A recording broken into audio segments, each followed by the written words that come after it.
अंदर गए थे और इन्होंने जाकर के विज्ञापन दिया, सॉरी अभी ये लोग सारे अंदर गए थे और 10 लोगों की टीम अंदर गई थी और इन लोगों ने भी जाकर के ज्ञापन दिया था। इनसे बातचीत करते हैं कि सर अभी आप लोग अंदर गए तो क्या बातें हुई आपकी? देखिए, वहाँ हम बातें करने के लिए नहीं गए थे जी, हम ज्ञापन देने के लिए गए थे। जो हमारे नेता का आदेश था, ये ज्ञापन की में उन्होंने अपना स्टैंप लगाकर उसे रिसीव कर लिया है जी, जो राष्ट्रपति जी के नाम मतलब है। SDM साहब के द्वारा देश के राष्ट्रपति को हमने भेजा है। इस देश के अंदर 18 तारीख को अमित शाह देश के गृह मंत्री ने बाबा साहब डॉक्टर भीमराव अम्बेडकर जी के प्रति अभद्र टिप्पणी का मतलब उपयोग किया, जिसका रोज पूरे देश के अंदर है। आज मेरी नेता बहन कुमारी माइती जी का आदेश था जी, कि पूरे देश के हर जिले में जाकर हम लोगों को प्रदर्शन करना है। तो उसी तहत दिल्ली के अंदर 11 के 11 जिलों में आज प्रदर्शन हुआ है, जिसमें एक आपका ये राजा गार्डन, रजौरी गार्डन का भी मतलब ये SDM ऑफिस है। यहाँ हमने अपना ज्ञापन दिया है, तो ज्ञापन देकर अभी हम लोग बाहर आए। सर बहुत देर कर दी आप लोगों ने। क्या देर कर दी?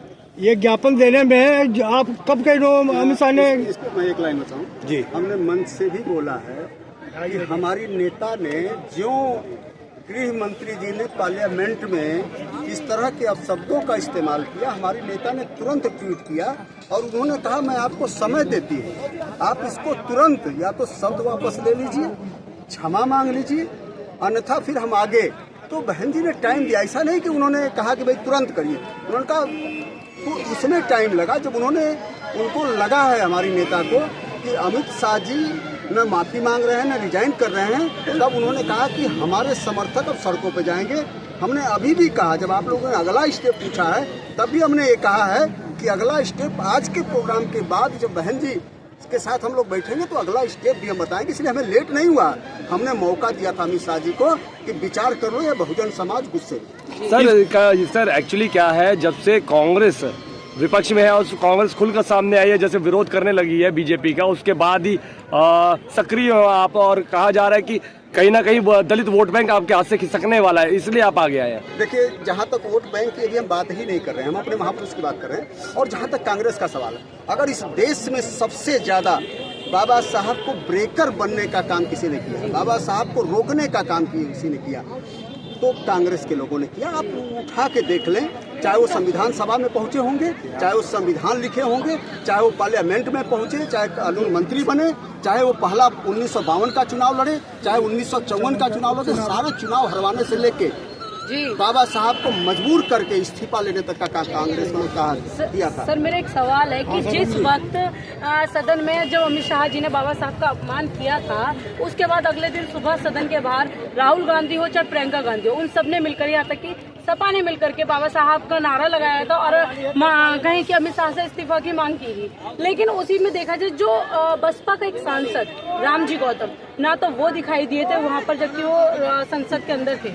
देखिए, अब दिखाने का काम तो आप करेंगे और मुझे पूरा पता है कि हमारी नेता ने उनको पहले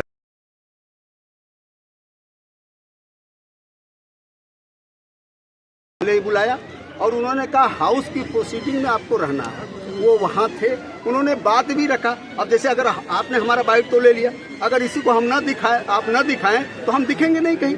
तो वो पहले भी हुआ करता था, हमारे सांसद के साथ भी हुआ है। और यही नहीं, हम लोग तो माननीय कांसीराम साहब के साथ भी बहुत रहे हैं, तो साहब भी कुछ कहते थे। सर सवाल ये है ना कि जब संसद के बाहर जब कांग्रेस पार्टी हो चाहे सपा पार्टी हो प्रदर्शन कर रही थी, तो बसपा का जो एक सांसद है उसने आकर के क्यों नहीं समझ? मैं उन लोगों के साथ क्यों खड़ा हूँ जो लोगों ने पूरी जिंदगी बाबा साहब का अपमान किया।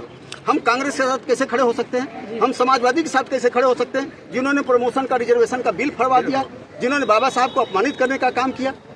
अब ऐसे लोगों के साथ हम खड़े कैसे हों? इसलिए हमारा सांसद की एक जो सोच थी, जो आज हम लोगों की सोच है, हमारी नेता की सोच है, वो सोच लेके हमारा सांसद भी वहाँ संघर्ष कर रहा था। वो अलग चीज है कि आप लोगों ने नहीं दिखाया, इसलिए लग रहा है। सर आप लोगों के गले में देखा नीला पटका है, नीला पटका आज राहुल गांधी प्रियंका गांधी भी इस पर में घूम रही है। ये तो मजबूरी बन गई है, ये मजबूरी बनी हुई है। उनको लग रहा है कि ये उनकी मजबूरी बन गई है कि बाबा साहब के अनुयायी या समर्थक पूरे देश में इतने ज्यादा लोग हो गए हैं कि आज घड़ियाली आंसू बहाने को वो मजबूर हो गए, इसलिए पटका दिखा। सर कहीं ना कहीं लोगों का आक्रोश है कि बहन जी की तरफ से कोई आंदोलन नहीं होते और कहीं जो बहन जी पर भरोसा जताता था दलित समाज, वो कहीं ना कहीं बसपा की ओर जा रहा, बसपा छोड़कर। अरे इतने बहन जी के चेहरे दिख रहे हैं, अब कहाँ चेहरे कमी है बहन जी?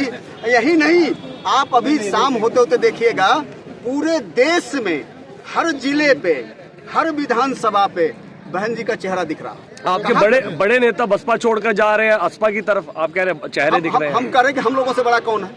माननीय कांसी राम साहब को 42 साल से साथ चलने वाले सीपी सिंह खड़े हैं, 93 से माननीय कांसी राम साहब के साथ चलने वाले हम लोग खड़े हैं। सर आपने अब बड़े नेता आप उनको देख लिए जिन्होंने कुछ समय के लिए आए और बसपा से विधायक बने, संगठन तो अभी वहीं का वहीं खड़ा है बहन जी के साथ, तो कौन छोड़ेगा? आप ही लोगों पर आरोप लगता है कि आप ही लोगों ने दलित समाज को बहन जी से दूर कर दिया है।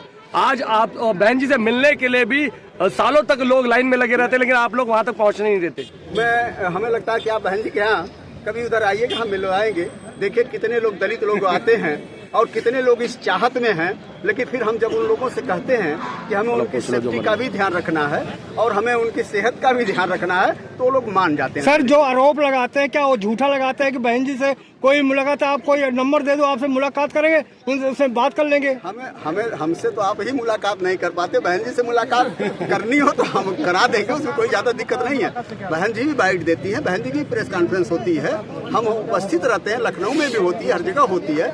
आप लोग वहाँ आएंगे तो हम सम्मान। चलिए अब अगला कदम अब बसपा का क्या होगा? अगर आज आपने मेमोरेंडम दे दिया है, ज्ञापन दे दिया है, लेकिन तब भी कोई कार्रवाई नहीं की जाती, तो अगला कदम बसपा का क्या होगा? तो अगला कदम ही डिसाइड करेंगे हमारी नेता। आज शाम को जब हम ये चीजें उनके सामने ले जाएंगे, वो देखेंगे अगला कदम क्या होगा, वो हमारी नेता डिसाइड। सर जी दिल्ली में चुनाव है, तो आप लोग किस स्तर पे है? यहाँ पर तो पूरे दिल्ली में केवल आम आदमी और बीजेपी का नारा वो दिख रहा है, पोस्टर बैनर सब होर्डिंग लग रहा है, लेकिन आप लोग कहीं दिख नहीं रहे। दिल्ली में बसपा की क्या तैयारी है दिल्ली चुनाव को लेकर? बताऊं, 13,000 करोड़ रुपया 13,000 करोड़ रुपया सुप्रीम कोर्ट के जब डंडा पड़ा तो ये बताया गया कि बीजेपी को चंदा दिया। कौन लोगों ने?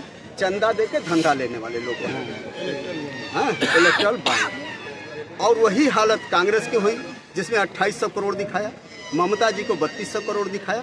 ये जब इतना है तो झंडा किसका दिखेगा, डंडा किसका दिखेगा? अब इनके पास जब बड़े बड़े उद्योगपतियों का धन है तो उतना तो लगा देंगे। हमारे पास तो एक आज भी हम जब इधर आए हैं तो ये जो हमारी गाड़ी भी है, ये जो बैनर भी है, ये हमारे वर्करों ने अपना 100 50 रुपये इकट्ठा करके आज ये किया है। तो इसलिए झंडा भले ना दिखे, डंडा भले कम दिखे, लेकिन बहुजन समाज बड़ी तादाद में है इस विधानसभा में, आपको दिखाएगा। सर मेरा एक सवाल है, अभी जब आप लोगों की रैली निकल रही थी, आम जनता की बात करते हैं, उसमें एक व्यक्ति ने सवाल उठाया था कि जितने लोग आज दिखाई दे रहे हैं यहाँ पर झंडे के साथ, डंडे के साथ बात की जाए, लेकिन अगर वोट की बात की जाए ना, तो इतने वोट इन लोगों को उस वक्त नहीं पड़ते हैं जिस वक्त इन्हें जरूरत होती है, लेकिन आज लोग दिखाई दे रहे हैं। नहीं, मुझे ये कहना कि पता नहीं कौन व्यक्ति थे, और हम कह रहे हैं कि इसमें तमाम ऐसे लोग हैं। अगर बाबा साहब को भी क्रिटिसाइज करने वाला कोई व्यक्ति ही तो है, तो हो सकता है उसी से समर्थित कोई व्यक्ति आपको मिल गया हो, तो अब उसकी बात हम क्या करें। लेकिन अगर जहाँ इतने लोग, हमने इनको कोई खाने का प्रबंध किया, हमने इनको कोई पैसे दे के नहीं ले आए, अपने स्वेच्छा से आए, मर्जी से आए। और कम 2 दिन का आदेश हुआ, 2 दिन पहले कि अब मुझे लगता है कि हमारा टाइम पीरियड खत्म हो गया। जो नेता ने कहा, अमित शाह ने खेद व्यक्त नहीं किया, इसलिए आप लोगों को सड़कों पर। सर जो आपका वोट खिसक गया दिल्ली में, उसको कैसे वापस लाएंगे? कहाँ खिसका नजर आ? आपका क्या कोई परसेंटेज नहीं है? ये सारे लोग इकट्ठा होके अब आज की स्थिति में जो देखें, जो कभी 36 का आंकड़ा हुआ करता था, हमें लगता है केजरीवाल जी क्या कहते थे शीला दीक्षित के लिए, कांग्रेस के लिए क्या कहते थे, हमें लगता है सबसे बेटर ये प्रदेश के अध्यक्ष भी रहे सीपी सिंह जी, ये बता दे 2 लाइन कि केजरीवाल जी क्या कहते थे। देश के अंदर मतलब ना, जब 3 वाद चलते हैं, ब्राह्मणवाद और गांधीवाद और अम्बेडकरवाद। जब अम्बेडकरवाद ने देश के अंदर गांधीवाद को और मनुवाद को पिछाड़ दिया, तो उसके बाद इन्होंने फ्रीवाद चला दिया। और इस देश के अंदर इस देश का प्रधानमंत्री बोलता, मैं नहीं बोल रहा हूँ। अभी लोकसभा का चुनाव हुआ तो उन्होंने बड़े बड़े होर्डिंग पोस्टर लगाए कि मैंने इस देश के अंदर 81 करोड़ 35 लाख लोगों को 5 किलो राशन का इंतजाम करा दिया। और अभी एक रिपोर्ट आई है कि भारत देश के अंदर 23.5 करोड़ लोग गरीबी रेखा से नीचे रहते हैं, यानी लगभग 135 करोड़ में 105 करोड़ लोग इस देश के अंदर मांगने वाले बने। और इस देश के गरीब लोगों का पेट खाली उन्होंने रखा है। तो इस देश के गरीब लोगों का को मूर्ख बनाना आसान है और वो इनको लालच देके, जैसे अभी केजरीवाल ने पंजाब में चुनाव लड़ा तो उन्होंने वहाँ की महिला को भी यही वादा किया था कि मैं आपको हर महीने मतलब पैसा दूंगा। अब दिल्ली के अंदर भी देखिए, ये भीख नहीं, ये भीख दे रहे हैं। उनके बेटों को रोजगार क्यों नहीं देते? आज रोजगार के नाम पे सब मतलब सारी पार्टी चुप है। यदि रोजगार की कोई बात करता है तो बहुजन समाज पार्टी करती है कि गरीब के बेटों को रोजगार चाहिए, मगर ये रोजगार नहीं देंगे, ये फ्री की रेवड़ी बांटेंगे। और ये रेवड़ी दे भी किसके रहे हैं?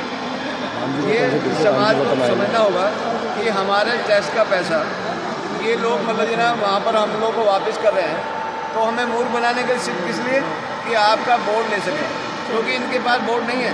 3.5% इस देश के अंदर ब्राह्मण है, 5.5% वैसे है, 6% जिन्हें वैसे 6% वैसे है, सर, एक 5% क्षत्रिय लोग। और इस देश के अंदर जो किसी की जमानत बचाने के लिए 16% वोट चाहिए, तो ये किसको मूर्ख बनाएंगे? उस गरीब आदमी को जिनका पेट खाली रखा है। इसलिए मतलब ना वो लोग बार बार गरीबों को मूर्ख बनाने में लगे, मगर अब गरीब समझ चुका है कि ये लोग जो ना बार बार मूर्ख बना रहे हैं। कांग्रेस ने 4 ही बात की, गरीबी दूर करेंगे, बेरोजगारी दूर करेंगे, महंगाई दूर करेंगे, भ्रष्टाचार दूर करेंगे। चारों में तो कुछ भी दूर नहीं की। देश का प्रधानमंत्री ने, बीजेपी आई तो उन्होंने कहा मैं 15 लाख रुपये दूंगा, 2 करोड़ नौकरी दूंगा, नहीं दी। ये लोग जो पागलपन बना रहे हैं, तो अब ये ना लोग पागल बनने वाले नहीं है। लोगों को मतलब इस बात को समझ में आई है कि ये सिर्फ मूर्ख बना रहे हैं, भीख देने का काम कर रहे हैं, वो रुकेंगे नहीं। सर, एक महत्वपूर्ण सवाल, वोट बैंक में ये जनसैलाब क्यों तब्दील नहीं हो पाता? ईवीएम को जिम्मेदार मानते हैं या क्या रीजन है? देखिए, ईवीएम भी एक बड़ा फैक्टर है जी। और देखो सामने आपके इधर भी घुमा लो, जो मतलब 4 लोग खड़े हैं और यहाँ जो ना हजारों लोग खड़े हैं जी, तो इससे पता लगता है कि बहुजन समाज पार्टी बहुत बड़ी ताकत रखती है। बिल्कुल है। ये सिर्फ घड़ियाली आंसू बहा रहे हैं, ये उनके वंशज हैं जो हम लोग खड़े हैं, हम बाबा साहब के वंशज हैं। तो बाबा साहब का दर्द हम जाति पटी न पिवाई तो क्या जाने पीर पड़ाई। इनको क्या पता दर्द क्या है बाबा साहब का, और गरीबों का दर्द क्या है। उस दर्द को लेकर हम लोग घूमते हैं, सुबह 7 बजे ना खाली पेट लोग संघर्ष कर रहे हैं और इस देश के रजवाड़े इनकी पार्टी को चलाते हैं, देश के पूंजीपति चलाते हैं। हम लोग चंदा मांग के देश के अंदर गरीब लोग अपने पेट काट करके पैसे देते हैं, तो उनके मुकाबले फिर भी हम तीसरे नंबर की तारीफ लेके खड़े हैं। तो जब समाज समझ रहा है, जान रहा है कि भाई अब लंबे समय में वोट इनको बना नहीं पाएंगे, तो लोग इसे वोट में भी कन्वर्ट करेंगे। तो ये वोट में कन्वर्ट होगा तो ये सारे भागते नजर आएंगे, एक भी आपको सामने नजर नहीं आएगा। अगर आपको लगता है कि हमारा काम बहुजन समाज के लिए महत्वपूर्ण है, तो आप हमें आर्थिक सहयोग के लिए सीन दिखाए गए QR कोड स्कैन और फोन पे और गूगल पे और UPI और बैंक अकाउंट में कर सकते हैं। फोन पे, गूगल पे 9250529129, UPI 9250529129@YBL। Bank account state bank of India AC 1042994628, IFSC code SBIN 00066563। आपका छोटा से छोटा सहयोग समाज और हमें और मजबूत करेगा, जिससे हमें बहुजन पत्रकारिता में और निष्पक्ष बनाने में मजबूत करेगा। जय भीम, जय भारत।